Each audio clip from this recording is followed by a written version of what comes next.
ఈరోజు మా ప్రియ మిత్రులు మరి మేమైతే ఆయనకు పేరు పెట్టాం చిక్కడు దొరకడు అని. ఇట్లా కూడా అంటారా? ఎక్కడ మునుగుతాడో ఎక్కడ తేలుతాడో తెలియదు. కాకపోతే వాస్తవంగా ఏంటంటే ఎవరి గురించి అయినా మంచిగానే ఆలోచిస్తాడు.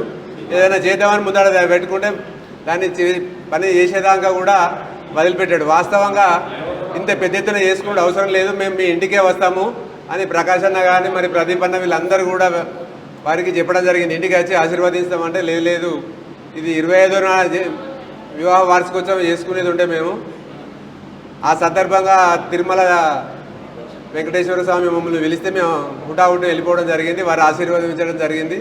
ఈసారి 26వ పెళ్లి దినోత్సవము. మరి ఈ సందర్భంగా కంపల్సరీ పెద్దలందరూ వచ్చి నన్ను ఆశీర్వదించాలని వారి దృఢ నిశ్చయంతో అప్పటికప్పుడు అందరిని పిలుచుకొని, మరి సమయాభావం వల్ల నిన్ననే అనుకున్నాడు తను.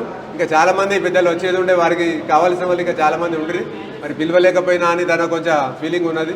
అయినప్పటికీ మరి మనం ఈ పెళ్లి రోజులు కానీ మరి బర్త్డేలు కానీ చేసుకుంటున్నా ఉన్నాం, మరి చేయాల్సిన అవసరం ఉంది అనే ఉద్దేశంతో మరి ఇంతమంది పెద్దలు వచ్చి ఈ 26వ పెళ్లి రోజు సందర్భంగా తనకు ఆశీర్వదిస్తే తను ఇంకా బలంగా వారు కొనసాగే అవకాశం ఉన్నది. మరి అందరికీ తెలిసిందే, ప్రపంచవ్యాప్తంగా మరి ఏదన్నా మన భారతదేశంలో ఈ వివాహ వ్యవస్థ పటిష్టంగా ఉన్నది. మరి ఈ వ్యవస్థ ద్వారానే మనం భారతదేశంలో ఏ దేశంలో పోయినా మన కుటుంబ వ్యవస్థను అందరూ కూడా మెచ్చుకుంటూనే ఉన్నారు. మరి మనల్ని ఫాలో కావాలని ప్రయత్నం చేస్తూనే ఉన్నారు.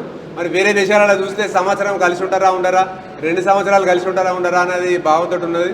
మరి ఒక్కొక్కరు ఇప్పుడు 30 సంవత్సరాలు, 40 సంవత్సరాలు, 50వ పెళ్లి దినోత్సవం కూడా జరుపుకున్న వాళ్ళు చాలామంది ఉన్నారు ఇక్కడ.